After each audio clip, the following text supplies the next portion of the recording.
Just like physical abuse can start so very slowly that you hardly even know it, emotional abuse can act the same, where your husband maybe starts with something very minor, and then over a period of months or even years, it just escalates ever so slowly that all of a sudden you find yourself in the pit of despair. You're oppressed, your heart has become cold and dead, you have no self-respect left at all, right?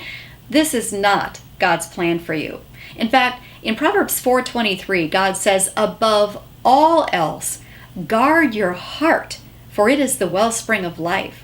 So ladies, I want to give you a list. It's not an exhaustive list, but a partial list anyway, of signs of emotional abuse. And if you notice any of these things going on in your marriage or your dating relationship, then take this as a warning that you need to get some help. You need to get some objective advice from perhaps a counselor or your pastor's wife. You need to get some help because you do not want this to escalate. It's not okay by God, and it shouldn't be okay with you. So here are some signs of emotional abuse.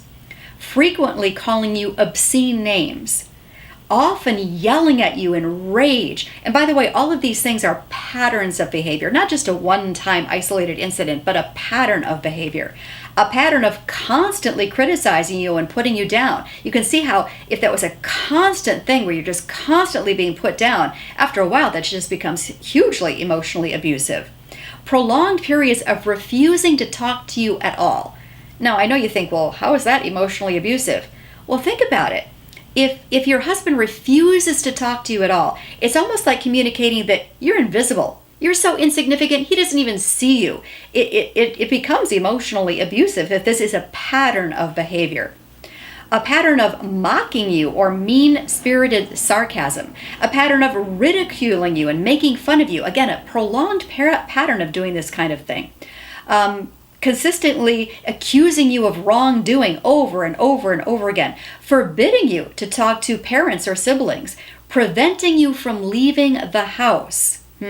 Refusing to allow you to talk on the phone with people, forbidding you from speaking to friends or neighbors or people at church.